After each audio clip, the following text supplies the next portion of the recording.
Hello, Whimsy friends. Welcome back to my craft room. I am excited to be back with you.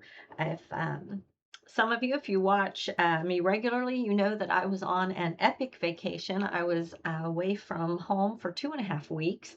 That's a very long time for me to be away from my craft room. I have to admit, I was having withdrawals. I was like, I need my markers, I need my die machine. So it is fantastic to be back with you. So I was really in the mood to make a summer card, and I came up with this kind of black and white with a splash of blue summer shaker card, and I was real happy with the way it turned out. So um, I actually was flipping through Facebook this morning, and I thought, great minds think alike, because I saw one of the other design team members had used a similar design to make a dolphin card just recently. So a lot of times we don't see each other's creations until they get posted, and it's just kind of a fluke. Hers was not a shaker, mine is, but still they were very, very similar. So today, let's go ahead and get started. I'll show you the products that we're going to use, and I really liked the combination of patterned papers that are used for today. So for my stamp sets, I'm using the Thanks a Ton, which is this little stamp set. I love these. You can do so much with just a small little stamp set like this. And for my sentiment, I'm using the Make a Splash, which is right down here in our Mermazing sentiments. I think that's Mermaid Moments. That's what they're called, but that's a fun one. And then this one, this is the Flourish oval die, and I didn't know it when I used it for this card, but it is on sale right now. So if you don't have this one, you can pick it up at a great price right now on the Whimsy sale section. So for my pattern papers, I'm using kind of an odd combination, but I'm using these two sets. And you may look at these and think, wow, those do not go together. But I'm using the black and white polka dots from the Starry Hearts. And then from the Floral Impressions, I'm using this one right up here. So I really liked all the different shades of blues and teals, and I thought that would make a great watery background for us. So, all right, let's get started. I think it's going to come together very quickly. I also found this little mix of kind of sentiment. You'll just have to go through your sequin mix. I have no idea where this came from, but I thought it worked perfect to pick up those different colors. It's got greens and purples and blues, so I'll be using that. I went ahead and all I did was cut a background piece in blue and then a white piece with the inner die so that to lay on top. So that's all I've done with this so far. And I'll show you how we're going to do our acetate and our shaker parts. So I went ahead and stamped our Make a Splash, and I just cut that out by hand, giving it kind of the shape of the letters. I just went around it like that. This set, I do not have any dies for this. I'm not sure if they come with dies or not, but I just fussy cut these two pieces from my stamp set. So this is really all I have, and I just stamped that in black, just like my sentiment. I didn't really do any coloring on it, and then I stamped this one in a teal color. For my background papers, I made my layers, the fun black and white polka dots, and a black layer in there just to layer up like this. And I did them in black and white, kind of like an orca. I was thinking of whale watching and things like that, and that's why I chose this black and white paper. And I really wanted my only kind of pop of color to be my water. And I thought this frame really had a splash kind of look, which went great with my sentiment. So I was happy with how this one turned out. Okay, so to make our inner pieces, I'm going to show you the really easy way that I did this. So if we die cut this out of our water paper, we're going to have to line it up exactly perfectly to get it just right. And I don't like to put myself through extra stress, so just let me show you how easily I did this. I laid it on the paper. Then I take my pencil, and I'm going to do it like this so that I get some of this. And I'm just going to draw a circle around it, just so there's about a 1/4 of an inch at least around all the sides. Now I'm just going to take my scissors. I'm going to cut out that circle.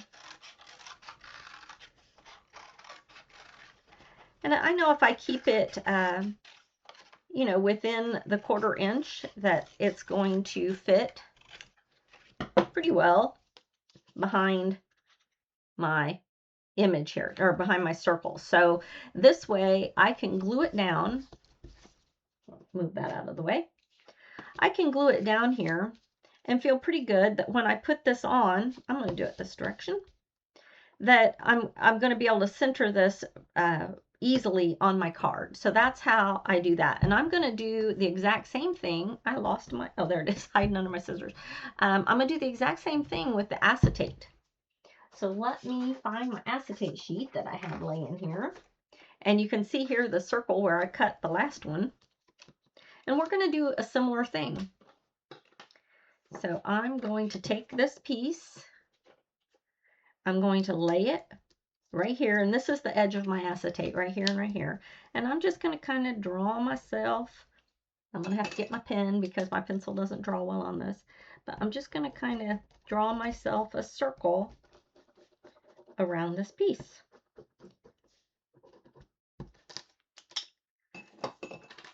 And it's kind of hard for you to see, but I can see where my purple pen made some marks. I'm going to put my glasses on though so I can see what I'm doing.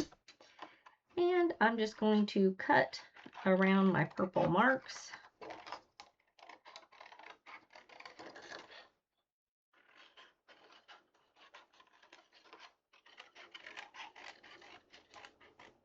It's better to have it a little too big than too small, because you can always trim some off. But now I can add my acetate around there, and I know that that's going to fit because it's just slightly bigger than this piece. So let's go ahead. I'm going to add, actually I'm going to do this with wet glue, which is also another thing I usually don't do. I usually use double-sided adhesive to put my acetate on, but I'm just going to put a really thin line of glue right along here next to the edge, and it's got something on it to clean that off if I can.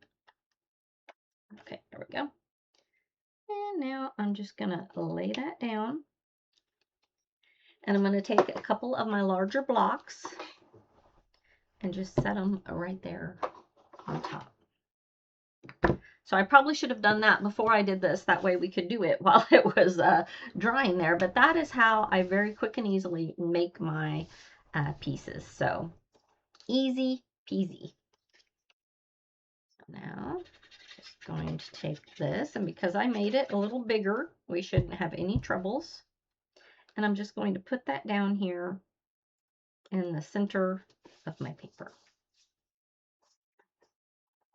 So hopefully we are getting that in place. Now the next thing I'm going to do, I have some foam here. It's about, I think it's about a 1/4 inch thick, and I'm not sure of how deep it is, but it's plenty deep enough to let my shaker bits move around. So this is the foam I'm going to use. Hopefully my glue has adhered by now. Those are the wrong scissors. Do you have scissors for tape and scissors for paper? I do. And these are my adhesive scissors, and then these are my paper scissors. I try not to mix them up. So, okay, I'm just going to start right here.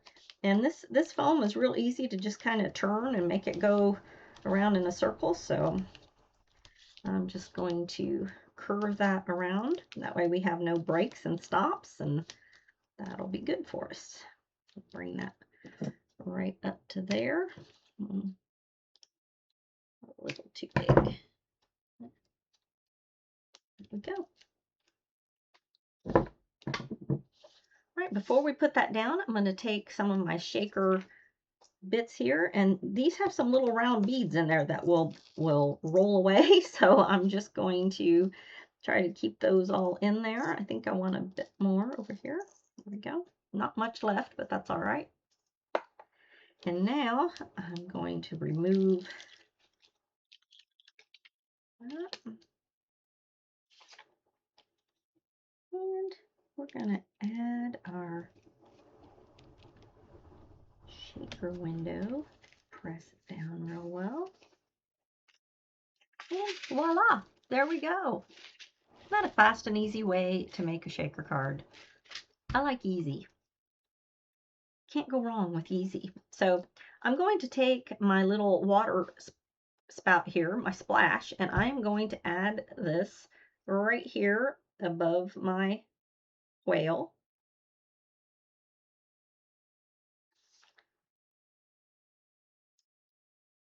And I'm going to add some foam behind this time. The first time I didn't do the foam, but I decided I wanted a little more dimension this time. I always like to change things up just a little bit when I make a card for the second time. I like to, I wonder how to do this way and just change it up a little bit.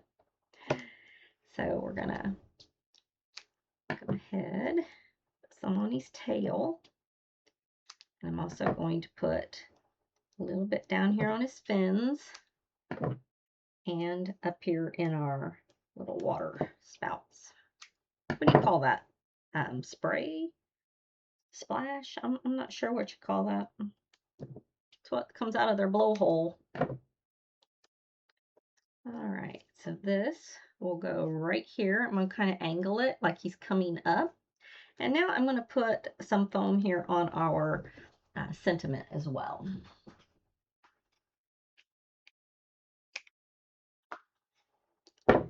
Hopefully it's thin enough, but it might not be. Nope. Right there, it's got to be cut. Oops. That's always good when the hardest, longest part is just cutting your foam. Then, you know, that's an easy card. I like that. All right, just going to move all my scissors out of the way. We'll get these attached. And then I have one more little tip that we're going to do that will just take a quick second. Just going to this, and I love the way this little make a splash just fit right inside this frame like that. And my little whale here, just it all fits together perfectly.